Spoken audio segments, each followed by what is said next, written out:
ಸರ್ಕಾರದಲ್ಲಿ ಹಾಲು ಉತ್ಪಾದಕ ಸಹಕಾರ ಸಂಘದ ಅಧ್ಯಕ್ಷರು ಮತ್ತು ಸಂಘದ ಸಿಬ್ಬಂದಿ ಎಲ್ಲ ನಿರ್ದೇಶಕರು ಅವರ ಅಧ್ಯಕ್ಷತೆಯಲ್ಲಿ ಸಂಘದ ಹಾಲು ಉತ್ಪಾದಕರಿಗೆ ಸಂಘದಲ್ಲಿ ಗುಣಮಟ್ಟದ ಹಾಲನ್ನು ಉತ್ಪಾದನೆ ಮಾಡಲು ಮತ್ತೆ ಮುಂಬರುವ ಬೇಸಿಗೆಯಲ್ಲಿ ಹೈನುಗಾರಿಕಾ ಕ್ರಮಗಳನ್ನು ಅನುಸರಿಸಲು ಅವರಿಗೆ ಬೇಕಾದಂತ ಅರಿವುಗಳ ಕಾರ್ಯವನ್ನು ನೀಡುವಂಥದ್ದು ಈ ದಿನ ನಡೆದಿದೆ.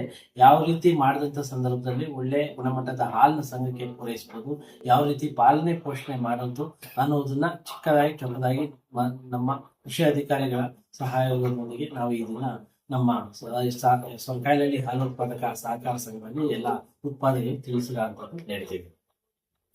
ಇವತ್ತಿನ ದಿನ ಸರ್ಕಾರದಲ್ಲಿ ಸಹಕಾರ ಸಂಘದಲ್ಲಿ ಮೇವು ಮತ್ತು ಪಶು ಆಹಾರದ ಅರಿವು ಕಾರ್ಯಕ್ರಮವನ್ನು ಹಮ್ಮಿಕೊಳ್ಳಲಾಯಿತು. ಈ ಕಾರ್ಯಕ್ರಮದಲ್ಲಿ ಮುಖ್ಯವಾಗಿ ನಮ್ಮ ಪಶು ಆಹಾರ ಯಾವ ತರ ಬಳಕೆ ಮಾಡಬೇಕು, ಮತ್ತೆ ಖನಿಜ ಮಿಶ್ರಣದ ಉಪಯೋಗಗಳೇನು, ಮತ್ತೆ ರೈತರು ಲಾಭದಾಯಕವಾಗಿ ಹೈನುಗಾರಿಕೆಯನ್ನು ಮಾಡ್ಬೇಕಾದ್ರೆ ಯಾವ್ಯಾವ ತರ ನಾವು ಬೇರೆ ಬೇರೆ ಬೆಳೆಗಳನ್ನ ಬೆಳ್ಕೊಂಡಾಗ ಮತ್ತೆ ಸ್ವಾವಲಂಬಿಯಾಗಿ ನಾವು ಆಹಾರಗಳನ್ನ ಉಪಯೋಗ ಮಾಡ್ಕೊಂಡಾಗ ನಾವು ಲಾಭದಾಯಕವಾಗಿ ಹೈನುಗಾರಿಕೆಯನ್ನ ಮಾಡಕ್ಕೆ ಖರ್ಚುಗಳನ್ನ ಕಮ್ಮಿ ಮಾಡಿ ಮತ್ತೆ ಹಾಲಿನ ಉತ್ಪಾದನೆ ಮತ್ತೆ ಇಳುವರಿಯಲ್ಲಿ ಜಾಸ್ತಿ ಯಾವ ತರ ಮಾಡ್ಕೋಬೇಕು, ಮತ್ತೆ ವೈಜ್ಞಾನಿಕ ಕ್ರಮಗಳು ಯಾವ್ದಾದ್ರೆ ರಸಮೇವು ಮತ್ತೆ ನಮ್ಮ ಒಕ್ಕೂಟದಿಂದ ದೊರೆಯುವ ಸೌಲಭ್ಯಗಳಾದ ಬೀಜಗಳು ಮತ್ತೆ ರಸಮೇವು ತೊಟ್ಟಿಗಳು ಮತ್ತೆ ಸೈಲೆಂಟ್ ಬ್ಯಾಗ್ಗಳು ಮತ್ತೆ ಅಜೋಲಾ ಬ್ಯಾಗ್ ಮತ್ತು ಅದರ ತೊಟ್ಟಿಗಳನ್ನ ಯಾವ ತರ ಕಟ್ಕೋಬೇಕು, ಅದರಿಂದ ನಮ್ಮ ಒಕ್ಕೂಟದಿಂದ ಏನೇನು ಸಹಾಯಗಳನ್ನ ಇದ್ದಾರಂತ ಈ ಕಾರ್ಯಕ್ರಮವನ್ನು ತಿಳಿಸ್ಕೊಳ್ಳಲಾಯಿತು. ಸರ್, ನಿಮ್ಮ ಹೆಸರು?